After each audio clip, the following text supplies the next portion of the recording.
Hey guys, it's Olivia back for another episode of Words Carry Weight podcast.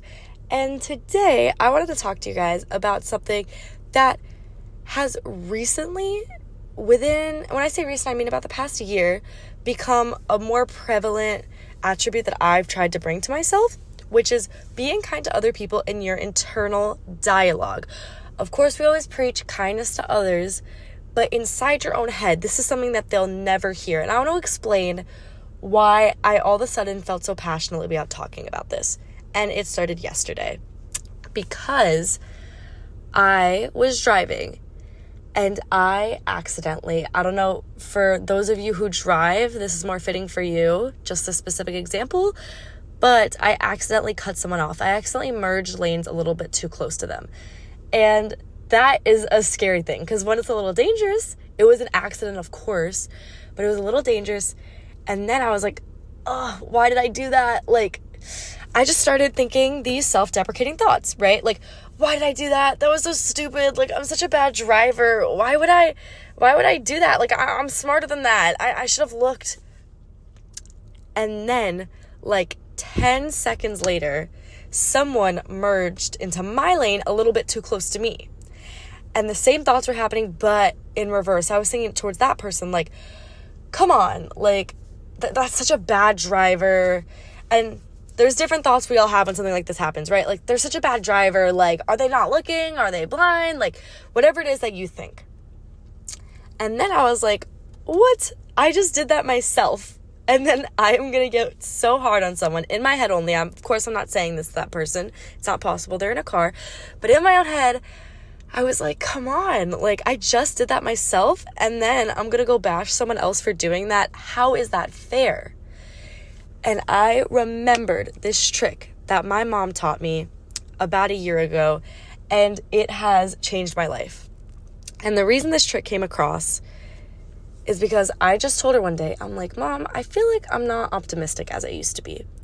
I think slowly as we get older, maybe it's teenage hormone, I have not been as kind to people in my head as I used to be when I was younger, you know? So forgiving, so trying to be like, well, there could have been this, rationalizing why they did something. But instead just like, oh, are they stupid? Come on. Like, and thinking those immediate negative thoughts about people in my head. This also relates to driving, that if someone does something that annoys me when I'm driving, I immediately go to like, oh my God, come on. Like, can't you drive? You know, that type of mindset. And I don't like that. I don't want to do that because what's that doing? What's that doing for me? How is that helping me? And she gave me a really good trick, which is, I'm going to relate it to the car thing again. If someone cuts you off, compliment their car. And this might sound like really silly and like, how does that match? How does that fit what you're trying to fix? It does. Because instead of thinking those negative thoughts, first of all, you're going to push them away. And then second of all, you're even going to shoot out a little kindness to that person, which is unrelated. Of course, they should have been more careful to not cut you off, right? But you're going to shoot even a little extra kindness and retrain your brain to kind of keep those thoughts away. And of course, it is vital to stand up for yourself, right? If someone does something that you are uncomfortable with, someone does something that you definitely want to let them know they shouldn't do, 100% speak up. These are for scenarios where speaking up either isn't possible or just isn't really going to do anything. And the driving example is a perfect thing because they're just going to drive away. So you can't speak up for yourself about that. It also goes for accidents. If someone accidentally does something to you, right? And it goes for, another example is if a teacher has attitude with you, right? You can't speak out against your teacher. So there's different things like that. Compliment them. So now I got to tell you guys what this does. Why is this important?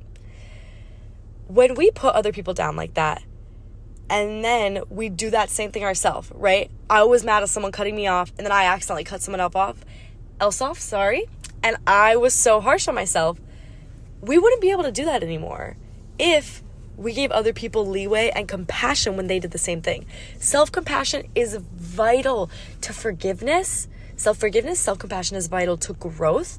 And that's what's going to happen if you have compassion for others, right? So someone does something that annoys you, right? Say someone accidentally I don't know if you guys get annoyed when someone bumps into you really harshly. It kind of jostles you. It's annoying, right? Like you didn't expect it. You weren't looking at them. And then it just happens all of a sudden.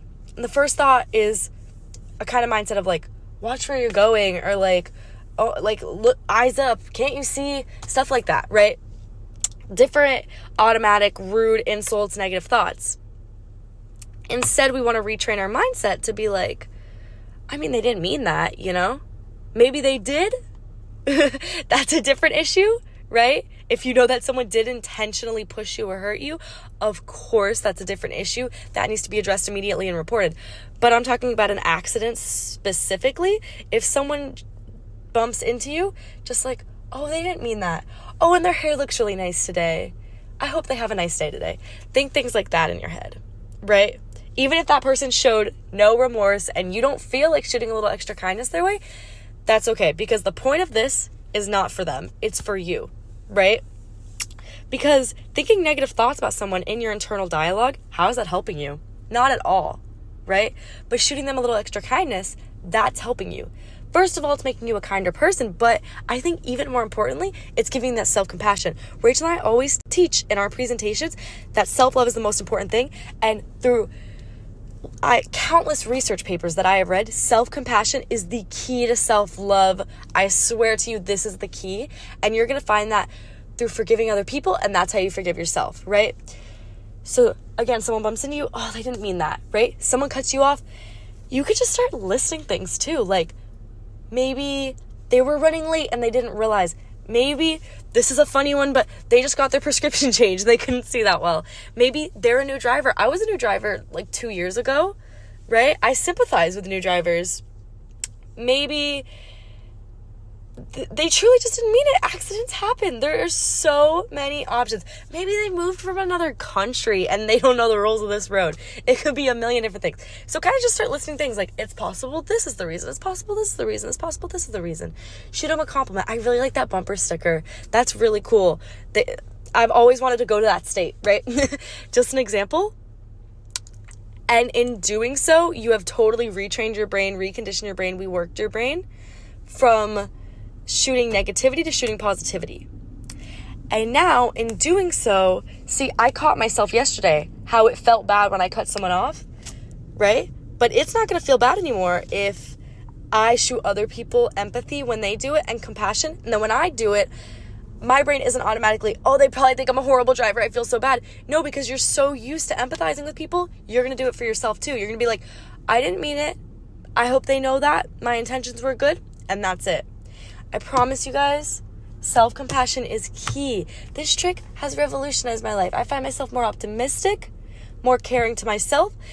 And as I said before, but I'm going to repeat it, forgiveness to yourself, self-compassion to yourself, that's how you grow. That's how instead of dwelling on a mistake, you think, all right, I messed up, but I didn't mean it. What can I do next time? How can I fix this? Thank you guys so much for listening. Just a summary. Remember, rationalize why could they have possibly done this, and then shoot a compliment their way. Disclaimer, of course, stand up for yourself if someone is truly pushing harm towards you, crossing your boundaries, making you uncomfortable, doing something that you don't think they should do, that you are able to voice. But again, this is for either accidents or things that you can't control. Do better for yourself by fixing your internal dialogue into a positive manner. Thank you guys so much for listening. I have enjoyed making my very first solo podcast, although I miss Rachel, but it's nice to be able to sporadically have an idea and be able to share it in the moment. So thank you guys so much for listening. I love you. Mwah. Have a great day. Fix that internal dialogue to positivity. I love you. Bye.